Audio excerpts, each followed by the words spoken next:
রাজধানীর সিটি সেন্টারে মোতায়েন করা হয়েছে উদ্ধারকারী দল। মহড়া চলছে একটি গাড়ি দুর্ঘটনার, সেই সাথে ভূমিকম্পে হতাহত কয়েকজনকে উদ্ধার করতে হবে। মহড়া চলছে, তাও সুশৃঙ্খলভাবে খালি করে দেওয়া হলো সিটি সেন্টারের সব অফিস সহ পুরো রিফর্মার এভিনিউ। 2026 সালের প্রথম মহড়াটি চালাচ্ছি আমরা। মেক্সিকো সিটির স্থানীয় সরকার এর আয়োজন করেছেন। আমাদের এখানে আমন্ত্রণ জানানো হয়েছে যাতে ভূমিকম্পের সময় দ্রুত গতিতে আমরা কাজ করতে পারি। মেক্সিকো সিটি ও পাশের কয়েকটি শহরে প্রথমবারের মতো ভূমিকম্পের মহড়া হলো। মেক্সিকোর মেয়র ক্লারা ব্রুগাডা জানান, মহড়ায় অংশ নিয়েছেন 82 লাখ মানুষ, আর উদ্ধারে সময় লেগেছে মাত্র 1 মিনিট 52 সেকেন্ড। ভূমিকম্পের মহড়া বেশ সফল হয়েছে বলে জানিয়েছে কর্তৃপক্ষ। এবছর মেক্সিকোতে ফিফা বিশ্বকাপ আয়োজনের কথা আছে, তাই এই মহড়ায় উপস্থিত ছিলেন ফিফার প্রতিনিধিও।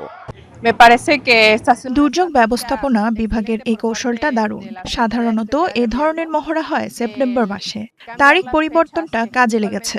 জরুরি হিসেবে দেখা হচ্ছে এই মহড়াকে, কারণ শুধু সেপ্টেম্বর নয়, যে কোনো সময়ই ভূমিকম্প হতে পারে। চলতি বছরের 6 মে এবং 19 সেপ্টেম্বর আরও 2 ভূমিকম্প মহড়া হবার কথা আছে। এবার কর্মদিবসে ভূমিকম্পের মহড়া হলো, এরপর মহড়াগুলো হবে ছুটির দিনে। নাহিদা রিন্থি, 71।